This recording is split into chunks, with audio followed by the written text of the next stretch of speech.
පුතාලා දුවලා මතක තියාගන්න මට ආයිත් ගුරුවරුන්ට ආයිත් පුතාලා දුවලාට කතා කරන්න කාලයක් එන්නේ නැති නිසා මම මේ වෙලාවෙම කියනවා කිසිම දරුවෙක් කිසිම පුතෙක් කිසිම දුවෙක් O level exam එකේ කිසිම විෂයකට කලබල වෙන්න එපා. මොකද දන්නවද? මතක තියාගන්න පුතාලා දුවලා විභාගයකදී අපිට එන්නේ දන්න දේ ලියන්න නෙවෙයි. ගොඩාක් ළමයි හිතාගෙන ඉන්නවා විභාගෙදී දන්න දේ ලිව්වහම හරියි කියලා. නෑ පුතේ. එහෙම දෙයක් නෑ. විභාගවලට අහන දෙයටයි උත්තර දෙන්න වෙන්නේ. හරිනේ? අපි දන්න දේ ලියන්න දෙනවනම් හරි ෂෝක්නේ. මෙච්චර මේ සෙමිනතියදී උගල්ලව දැනුවත් කරන්න ඕනේ නෑනේ. විභාග වලට කවදාවත් දන්න දේ ලියන්නේ නැහැ. විභාගයට අහන දෙයටයි ලියන්න ඕන. අහන දෙයට ලියන්න නම් දේවල් ගොඩක් දැනගෙන ඉන්න ඕන. අහන ප්‍රශ්නට අදාළ උත්තරේ ලියන්න. මම එහෙනම් ඔයාලට ලැබිලා ඇති ඉන්ස්ට්‍රක්ෂන්ස් තියෙන වෙනම පේජ් එකක්, උපදෙස් තියෙන වෙනම පත්‍රිකාවක්, අම්මා තාත්තා ගැනත් එකේ පොඩි සඳහනක් තියෙන නිසා මම ඒකේ සිංහල කොටස කියවනවා හැමෝටම සිංහල කියන එක තේරෙන නිසා. ආදරණීය පුතේ දුවේ, මේ ඔබගේ දක්ෂතා විදහා දැක්වීමේ අවස්ථාවයි. අහිංසක දෙමාපියන්ගේ උත්තරීතර බලාපොරොත්තු ඉටු කර දෙනෙතට සතුඩු කඳුළු මිස ඒවා කඩ කර ඔවුන්ගේ දෙනෙතට දුක් කඳුළු එක් කරන්න එපා. ඔබට සාර්ථකව විභාගයට මුහුණ දීමට අවශ්‍ය සියලු ශක්තිය හා ධෛර්යය ලැබේවායි මා ඊත සිතින් ප්‍රාර්ථනා කරමි. මේක තමයි ඔයාගේ ජීවිතයේ ටර්නින් පොයින්ට් එක. ඔයා A level කරනවද නැද්ද කියන එක ඔයා තීරණය කරන්න. O level වලින් පස්සේ සමහරව වෙන වෙනම courses කළා එතනින් පස්සේ job එකක් target කරනවා. සමහර දරුවෝ තනිකරම target කරගෙන ඉන්නේ මම O level වලින් පස්සේ A level maths කරනවා, bio කරනවා, commerce කරනවා, arts කරනවා, technology කරනවා, languages කරනවා, මගේ target එක teacher කෙනෙක් වෙන්න, මගේ target එක engineer කෙනෙක් වෙන්න, මගේ target එක doctor කෙනෙක් වෙන්න, මගේ target එක manager කෙනෙක් වෙන්න, මගේ ටාගට් එක ටීචර් කෙනෙක් වෙන්න. ඒ ටාගට්ස් වලට යන්න A level හොඳට කරන්න වෙනවා. A level හොඳට කරන්න නම් O level හොඳට කොට දා ගන්න වෙනවා. මේක තමයි ඔයාගේ ටර්නින් පොයින්ට් එක. ඕනම ජොබ් එකකට ඕනම කෝස් එකකට අවම සුදුසුකම සාමාන්‍ය පෙළ විභාගයේ ප්‍රතිඵල. The results of the O level examination. So you have to work hard. Work hard. මහන්සියෙන් වැඩ කරන්න. Work at your level best. ඔබට හැකි උපරිමයෙන් වැඩ කරන්න. Yes, definitely you can do it. අනිවාර්යයෙන්ම ඔයාට කරන්න පුළුවන්. නැහැ බැහැ කියන දේවල් හිතෙන් අයින් කරන්න. Yes, I can. ඔව් මට පුළුවන් කියන චේතනාවෙන් වැඩ කරන්න. ඔයාට ගොඩ යන්න තියෙන ඉඩකඩ 100%යි. ඉස්රු අයියා වගේ කෙනෙක් බාධක මැද විජයග්‍රහණයක් කරා නම් අපිට ඒ වගේ ප්‍රශ්න නැහැ. අපිට තියෙන්නේ අම්මා තාත්තා වියදම් කරා අපි වෙනුවෙන් මේ මොහොතේත් ගුරුවරු අපිව ගොඩ දාන්න අවසන් සරණේ නිරත වෙනවා. අපි ඒක නිසා ගොඩ යනවා. හරි. පේපර් එක ලැබුණු ගමන් කිසිම පේපර් එකක් ලැබුණු ගමන් එකපාරට උත්තර ලියන්න යන්න එපා. මම කතා කරන්නේ ඉංග්‍රීසි පේපර් එක ගැන. මෙන්න කතාව. ආදරණීය පුතේ දුවේ, ඔබ විභාගයේදී උසස් ලෙස ලකුණු ලබාගෙන A හෝ B සාමාර්ථයක් ලබා ගැනීමට බලාපොරොත්තු වන්නේ නම් කරුණාකර මේ උපදෙස් සිතෙහි තබා ගන්න. ප්‍රශ්න පත්‍රයේ ලැබුණු විගස උත්තර නොලියා එහිදී ඇති උපදෙස් හා ප්‍රශ්න හොඳින් කියවා අවබෝධ කරගෙන ඊට පස්සේ උත්තර ලිවීම ආරම්භ කරන්න. පුතේ 1993 ඉඳන් 1993 ඉඳන්ම මේ ටියුෂන් ශාස්ත්‍රයේ අධ්‍යක්ීම් තියෙන නිසා කියන්නේ අපි ගොඩාක් වෙලාවට පශ්චාත්ලාප වෙනවා. ඒ කියන්නේ දෙයක් සිද්ධ වුණාට පස්සේ අපි දුක් වෙනවා අපරාධ. ඒ කියන්නේ O level වලට ඉංග්‍රීසි වලට A එකක් ටාගට් කරලා B එකක් එන්නේ. B එක ටාගට් කරලා C එකක් එන්නේ. C එකක් S එකක්. S එක W වෙනවා. ඔයා හිතනවා ෂී ගුරුවරු කිව්වා වගේ මං තා ටිකක් මහන්සි වුණා නම් මට මේ W එක S එකක් කොහොම හරි පාස් වෙන්න තියුණානේ. ෂී අයියෝ මට C එකක් තිබුණා නම් හොඳටම හොඳයිනේ ඉස්සරහට ඕනම ජොබ් එකකට ඇප්ලයි කරන්න හොඳම ප්‍රතිඵලය C නේ. ඒ කියන්නේ A B හොඳ නැහැ කියන එක නෙවෙයි. අවම හොඳම ප්‍රතිඵලය C නේ. ෂී තා පොඩ්ඩක් මහන්සි වුණා නම් මට ඉංග්‍රීසි වලටත් B එකක් ගන්න තිබුණානේ. අයියෝ A 8යි B එකයි ඉංග්‍රීසි වලට B නේ. ෂිට් තා පොඩ්ඩක් මහන්සි වුණා නම් ඉංග්‍රීසි වලට මට A 9 ගන්න තිබුණානේ. ඕවා පුතේ රිසල්ට් ආවට පස්සේ ළමයින්ගේ කටින් කියවෙන දේවල්. ඉතින් දරුවෝ ඔහොම වෙන්න නොදී වගකීමෙන් උවමනාවෙන් කටයුතු කරන්න. එතකොට ඔයාලට මේ විෂයට ඉංග්‍රීසි ලැන්ග්වේජ් කියන විෂයට ඒකක් ගන්න ගොඩාක් ලේසි. අමාරු නෑ. ගොඩක් රිසල්ට්ස් කියන්න ආපු ළමයි පහුගිය අවුරුදු වල ඉංග්‍රීසි වලට A තියෙනවා බුද්ධාගමට S. සිංහල වලට S තියෙනවා ඉංග්‍රීසි වලට A. ඒක නිසා බැරි නෑ. මේක ලේසි. ක්‍රමේ තේරුම් ගත්තාම ඒ ක්‍රමයට අනුව තමයි පේපර් එක හැදෙන්නේ. ගොඩක් ලේසි. හරි. එතකොට ප්‍රශ්න පත්‍රයේ ලැබුණු විගස උත්තර නොලියා එහි දී ඇති උපදේශ හා ප්‍රශ්න හොඳින් කියවා අවබෝධ කරගෙන ඊට පසු උත්තර ලිවීම ආරම්භ කරන්න. පේපර් එක ලැබුණු ගමන්ම කොච්චර දක්ෂයෙක් වුණත් එකපාරට උත්තර ලියාගෙන යන්න එපා. අහලා තියෙන දෙයට උත්තර ලියන්න. සමහර ප්‍රශ්නවල හිස් තැන් දෙනවා. නමුත් හිස් තැනට වචන නෙවෙයි දාන්න තියෙන්නේ.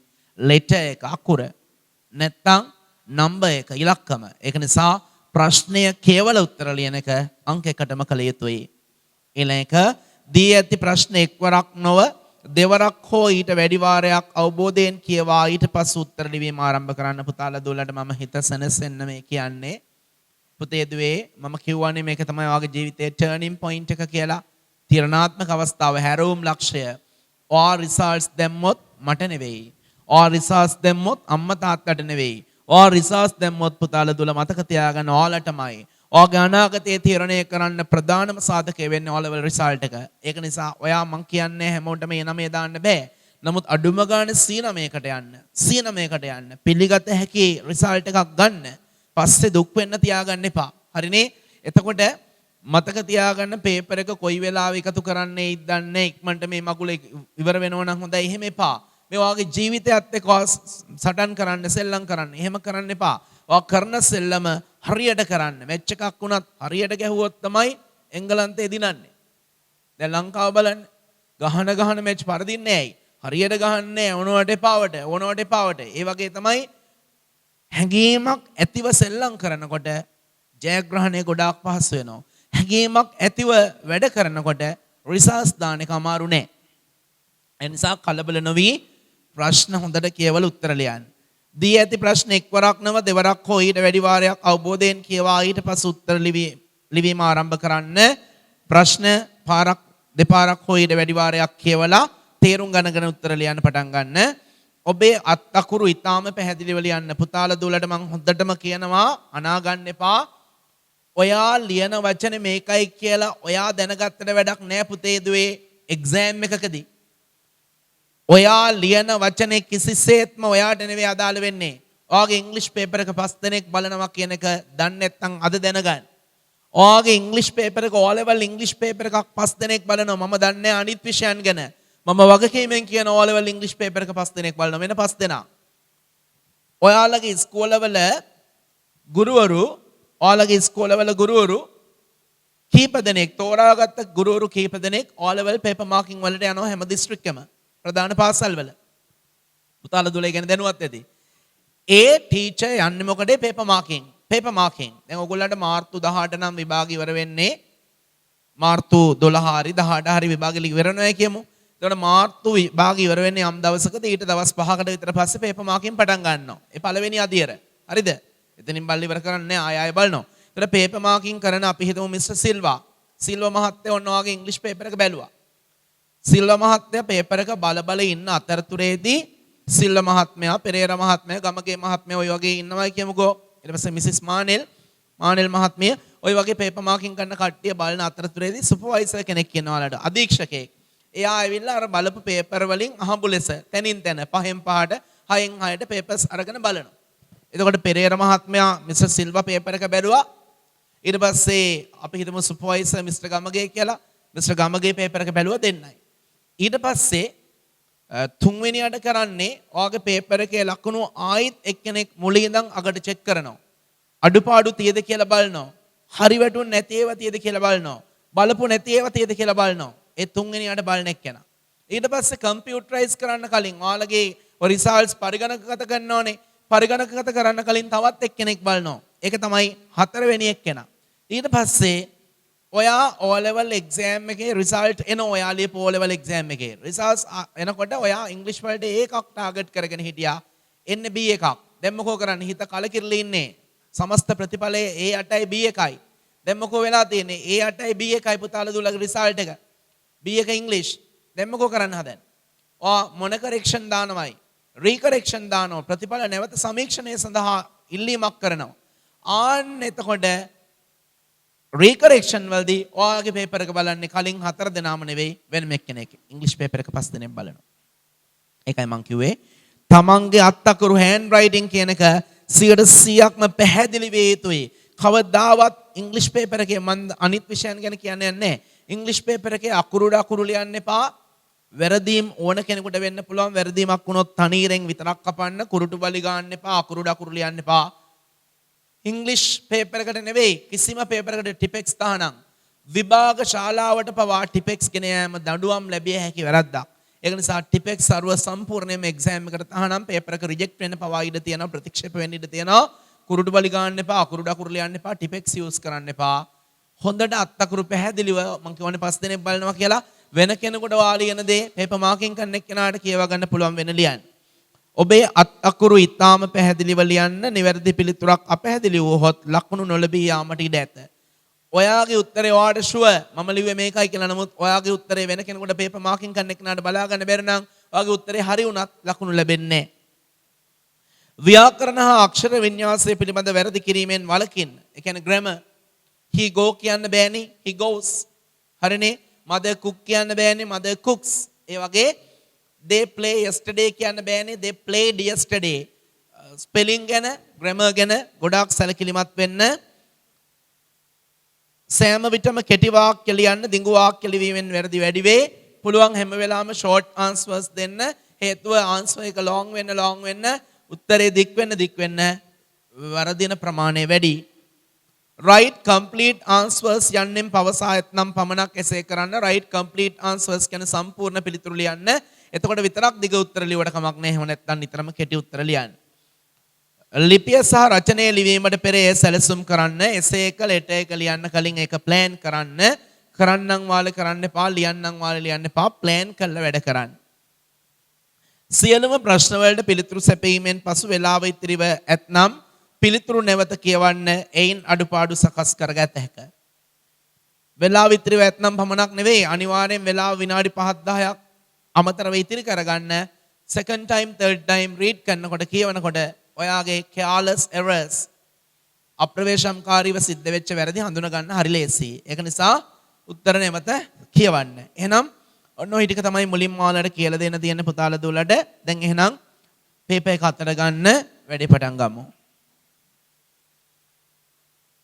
You may write 2 parts of your name. නමේ කොටස් දෙකක් ලියා ගන්න. put the date දිනෙත් දා ගන්න. මුලින්ම දවස, ඊළඟට මාසේ, ඊළඟට අවුරුද්ද. Test 1. Here is the information we find on both sides of a national identity card. මතක තියාගන්න ඉංග්‍රීසි පේපර් එක හැදෙන්නේ පුතාලා දුවලා. ඒක ඉස්සෙල්ලා කියන්නම්කෝ. මතක තියාගන්න ඉංග්‍රීසි පේපර් එක හැදෙන්නේ O level ඉංග්‍රීසි පේපර් එක හැදෙන්නේ O level ඉංග්‍රීසි පේපර් එක හැදෙන්නේ O level English language. Paper එකේ first paper එකේ paper 1 එකේ paper 1 එකේ ප්‍රශ්න තියෙනවා 8ක්. ඊළඟට paper 2 එකේ second paper එකේ තියෙනවා ප්‍රශ්න 8ක්. එතකොට දරුවෝ ප්‍රශ්න කීයේයි 16යි. මේ ප්‍රශ්න 16ටම දරුවන්ට ලැබෙන්නේ කොච්චරේ වෙලාව? 3 hours පැය 3යි. time management ගොඩාක් වැදගත් වෙයි. කාල කළමනාකරණය කොච්චර හිත සනසන්න, අම්මා තාත්තගේ හිත නරක නොකරන්න, රිසර්ච් ආවහම බණින්න එක නවත්තන්න ගොඩක් කට්ටිය පාවිච්චි කරන දේ තමයි අයියෝ පේපර් එක පට්ට අමාරුයි වෙලා මදි. පේපර් එක පට්ට අමාරුයි වෙලා මදි. ඒව අදාළ නැහනේ. විභාග කොමසාරිස්ටෝව කියලා ගිහිල්ලා වැඩක් නැහනේ.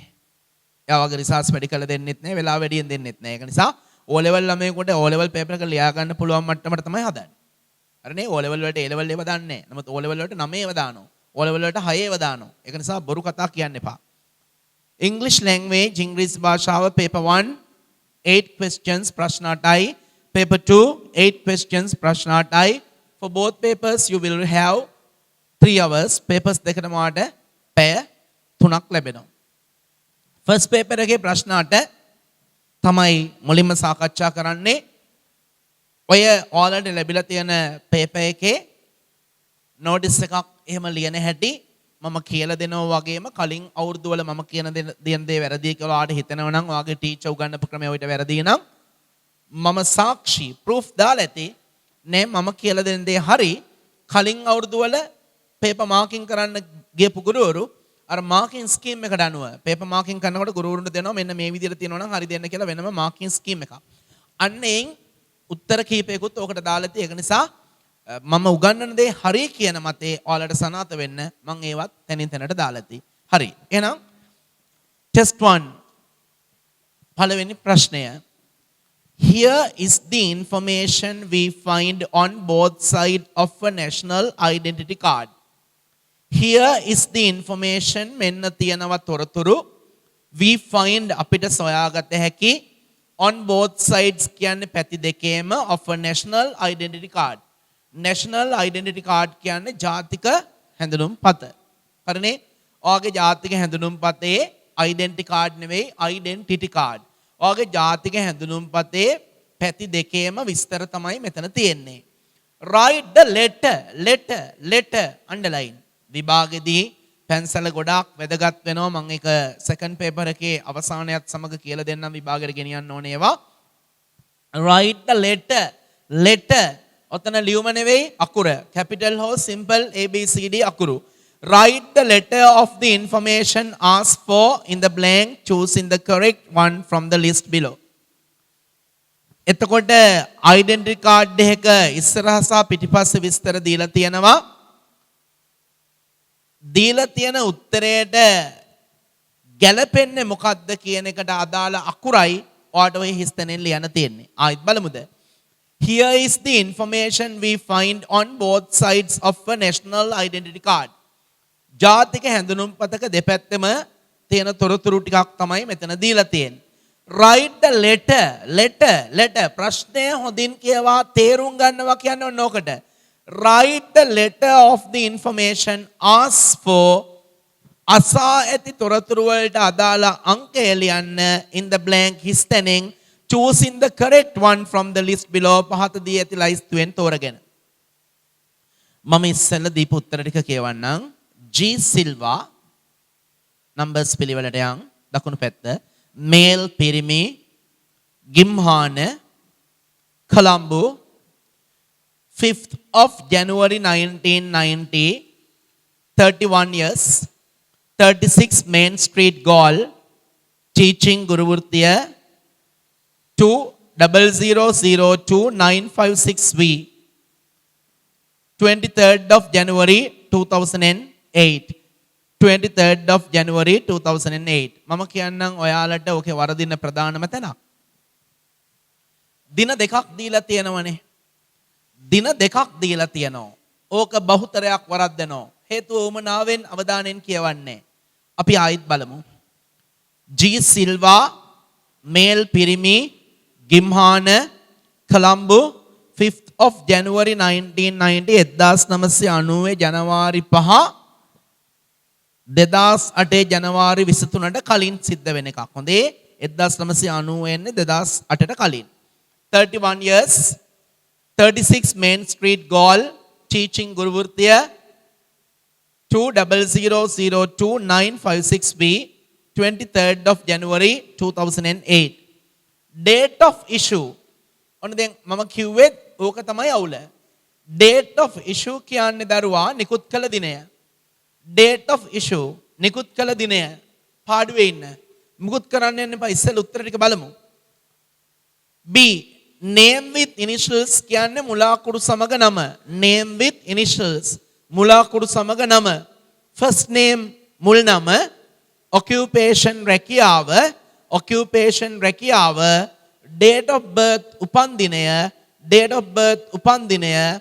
address ලිපිනය age වයස identity card number හැඳුනුම්පත් අංකය place of issue නිකුත් කළ ස්ථානය sex ස්ත්‍රී පුරුෂ භාවය. again date of issue නිකුත් කළ දිනය name with initials මුලාකුරු සමග නම C first name පළමු නම occupation පුතාලා දුලට අමාරු වචන આવොත් ලියන්න. occupation රැකියාව date of birth උපන්දිනය address ලිපිනය, age වයස, identity card number හැඳුනුම්පත් අංකය, place of issue නිකුත් කළ දිනය, sex ස්ත්‍රී පුරුෂ භාවය. date of issue first එක අපිට confused සංකීර්ණයි ගැටලුකාරී පැටලී සහිතයි එක අතරින් B එකට යන් name with initials මුලාකුඩු සමග නම කෝ මුලාකුඩු සමග නම පළවෙනි එක නේද ඔව් G Silva කියන එකට එන්නේ capital B අකුර පුතේ දීලා තියෙන්නේ capital නම් capital දාන්න simple නම් simple capital B අකුර තමයි first එකට එන්නේ G Silva name with initials B first name මුල් නම පළමු නම ගිම්හාන තුන්වෙනි එකට එන්නේ B sorry තුන්වෙනි එකට එන්නේ C first name තුන්වෙනි එකට එන්නේ C ගිම්හාන first name occupation රැකියාව number 8 අටවෙනි එකටනේ teaching වලට එන්නේ capital D occupation රැකියාව number 8 teaching වලට එන්නේ D next one date of birth උපන් දිනය දරුවා 2008 ජනවාරි මාස 23 එකක් ඊට කලින් නේද 1990යි 1.5 එහෙනම් නිකුත් කළ දිනේ සිද්ධ වෙන්න ඕන ඉපදුනාට පස්සේනේ මුලින් උපදින්න එපයි එහෙනම් date of birth එන්නේ පස්වෙනි එකටනේ date of birth number 5 වලට එන්නේ E 5th of January 1990 E ඊළඟට address ලිපිනය 36 Main Street Goal number 7 වලට එන්නේ F address age වයස 31 years number 6 එකට එන්නේ G number 6 එකට එන්නේ G identity card number එන්නේ number 9 වලටනේ අර 2006 29යි 56යි V එකට එන්නේ H place of issue නිකුත් කළ ස්ථානය කොළඹ හතරවෙනි එකට එන්නේ I place of issue නිකුත් කළ ස්ථානය කොළඹ I sex ස්ත්‍රී පුරුෂ බව number 2 දෙවෙනි එකට එන්නේ J එහෙනම් අඩු මොකද්ද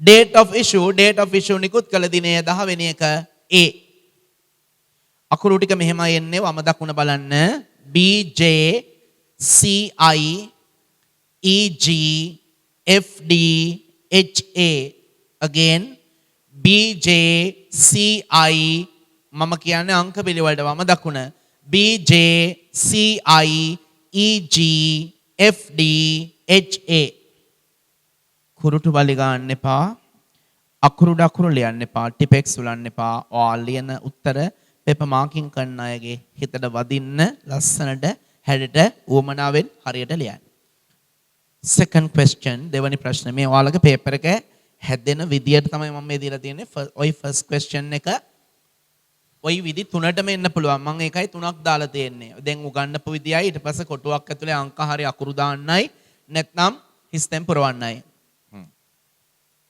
මේ තාම first question එකේ part 2 එකට යන්නේ match the following information පහත් තොරතුරු ගලපන්න with the places ස්ථාන සමග where you find them ඔයාට ඒව සොයාගත හැකි match the following information with the places where you find them පහත තොරතුරු ඔබට සොයාගත හැකි ස්ථාන සමග ගලපන්න put the correct number underline the word number නිවැරදි අංකය දාන්න in the boxes කොටු ඇතුලේ පුතාලා දුල බලන්න දීලා තියෙන කොටුව හරි පොඩි නේද අනේ දරුවෝ පින් සිද්ධ වෙයි කියන දේ හොඳට අහන් ඉන්න කොටුවක් ඇතුලේ අංක දාන්න දුන්නාම ඔහේ දාලා කුරුටු බලි ගාලා කපලා අන්තිමට දාන්න ඉඩ නැතුව අලුතෙන් කොටු ගහන්න එපා මේක චිත්‍රපේප එකක් නෙවෙයි නිර්මාණශීලීත්වයට තැන දෙන්න කොටු දීලා තියෙනවා නම් දීපු කොටුවේ තියෙනවා මිසක් එහෙනම් ඔයාලට කොටුව ඇඳලා උත්තර දාන්න කියලා දෙවිනේ කියන දේ තේරෙන්නේ නැහැනේ සමහර බක පඬිතියෝ ඉන්නෝනේ කොටුවක් ඇතුලේ අංක දාන්න දුන්නාම ඔයා ඒ කොටුවේ දාන්න පුළුවන් අංක ටික ඔක්කොම දාලා ඊට පස්සේ කුරුටු බලි ගාලා අලුතෙන් කොටුවක් දාලා අංක දානවා දෙන්නේ ලකුණු ලැබෙන්නේ නැහැ ඒවට බලාපොරොත්තු වෙන්නත් එපා මුලින් විභාගෙදි කරන්නේ පැන්සලෙන් ඒ කියන්නේ ගෙස් කරනවා කියන්නේ අනුමාන කරලා පැන්සලෙන් දාගන්නෝ ඊට පස්සේ ෂුවර් වුණාට පස්සේ පෑනෙන් දානෝ ඒ අකුරු ලියන්නේ ලියපු කොට ලියන්න එපා ටිපෙක්ස් උලන්න එපා පිරිසිදුව පැහැදිලිව ලියන්න ඉස්සෙල්ලා අපි කියවමු නම්බර් එක දාන්න තියෙන්නේ inside the bus කියන්නේ බස් රථයක් ඇතුලේ. ඒකට දීලා තියෙන නම්බර් එක 1.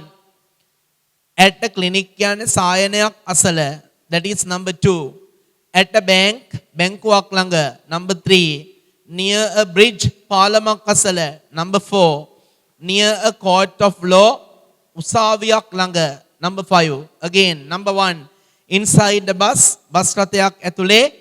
number 2 at a clinic සායනයක් ළඟ. number 3 at a bank බැංකුවක් ළඟ. number 4 near a bridge පාලමක් ළඟ.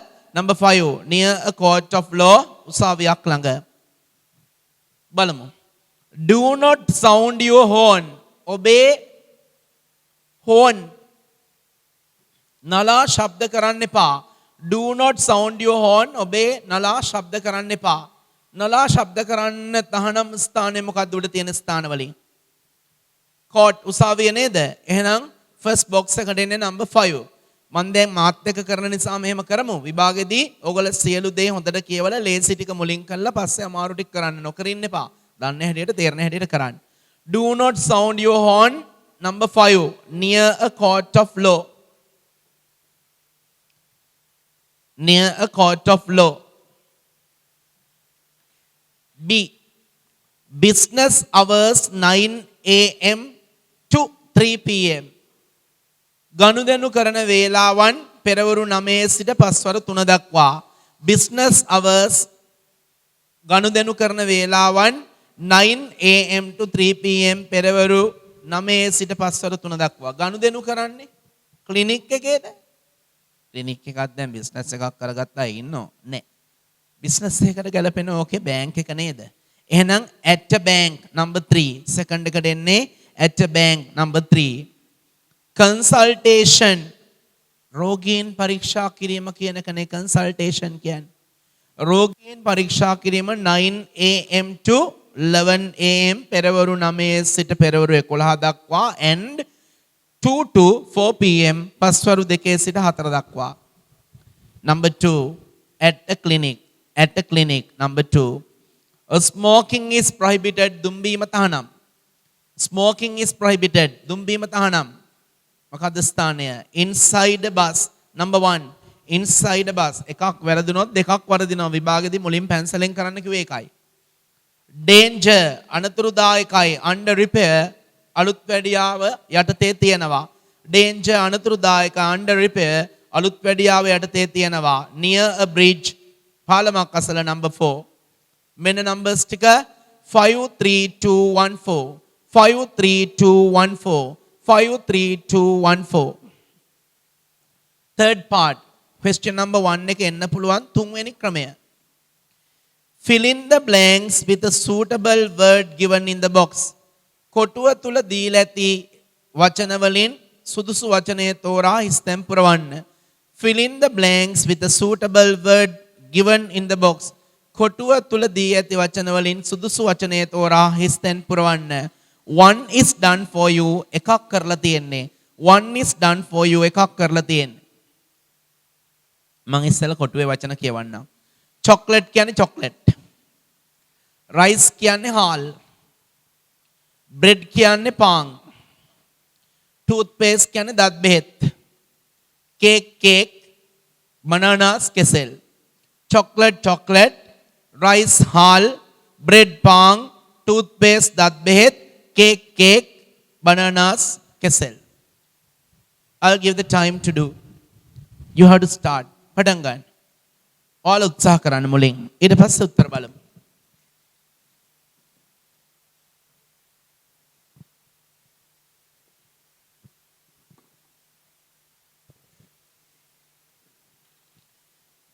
ඕනවට පාවඩ කරන්න එපා. මොකද බොහෝම ළඟදිම විභාගෙ තියෙන නිසා එක්සෑම් එකට ඔක ආවයි කියලා හිතාගෙන තනියෙන් කරන්න ආව නම් කොහොමද උත්තර ලියන්නේ?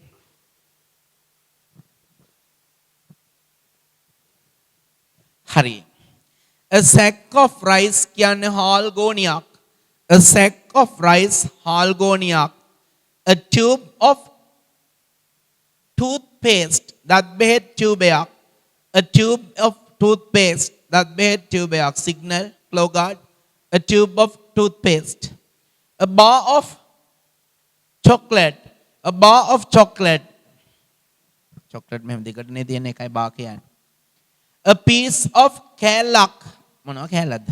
Cake, a piece of cake, cake කෑල්ලක්. A loaf of ගෙඩියක්, a loaf of bread, පාන් ගෙඩියක්. A bunch of bananas, කෙසෙල්ලවරියක්. Again, a sack of rice, හාල් ගෝනියක්. A tube of toothpaste, දත් බෙහෙත් tube එකක්. A bar of chocolate, chocolate bar එකක්. A piece of cake, cake කෑල්ලක්. A loaf of bread, පාන් ගෙඩියක්. A bunch of bananas, කෙසෙල්ලවරියක්. බොහොම ප්‍රවේශමෙන් දන්න ටික මුලින් කරා. දන්නේ කියලා අතාරිනවට වඩා දන්න විදියට තේරෙන විදියට කරන කයි වැදගත් වෙන්නේ. හිස්තැන හිස්තැනක් විදියට තියන්න එපා.